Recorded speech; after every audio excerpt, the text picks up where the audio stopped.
अस्सलाम वालेकुम 3 क्लास। उम्मीद है आप सब खैरियत से होंगे। आपको आपकी सिविक्स की क्लास में खुशामदीद। आप जानते हैं कि हम अपने रिसोर्स पैक में सिविक्स का मुतालिया कर रहे हैं। हमारा जमात सोम की सिविक्स में प्रोजेक्ट का उन्वान है साइंस के करिश्मे, और इसमें आज ये हमारी चौथी क्लास। आज हम पढ़ेंगे मोबाइल फ़ोन के बारे में। साइंस के करिश्मे में मोबाइल फ़ोन एक बहुत अहम इजाद है और हम सब इस इजाद से वाक़फ़ियत रखते हैं। मोबाइल फ़ोन क्या चीज़ है? मोबाइल फ़ोन एक अहम इजाद है। इसकी बदौलत लम्हों में दुनिया के किसी भी हिस्से में राब्ता किया जा सकता है।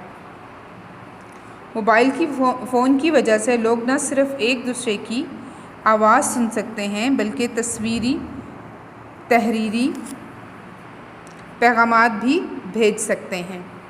इस इजाद को अपने साथ कहीं भी ले जाया जा सकता है।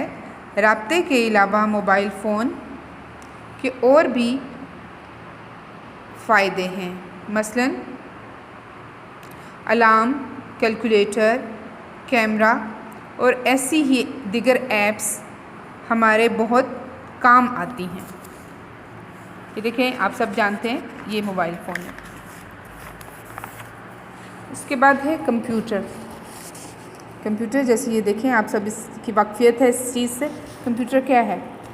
कंप्यूटर एक ऐसी इजाद है जिसने इंसानी ज़िंदगी में इनकलाब बर्पा कर दी, यानी तब्दीली ले गया है इंसानी ज़िंदगी में। इसकी वजह से घंटों का काम मिनटों और सेकंडों में करना मुमकिन हो चुका है। कंप्यूटर आज के दौर की अहम ज़रूरत है और ज़िंदगी के तकरीबन हर शोबे में इस्तेमाल किया जाता है। ये हिसाब किताब करने, दुनिया भर की मालूमात इकट्ठे करने और इन्हें ज़ख़ीरा करने में काम आता है।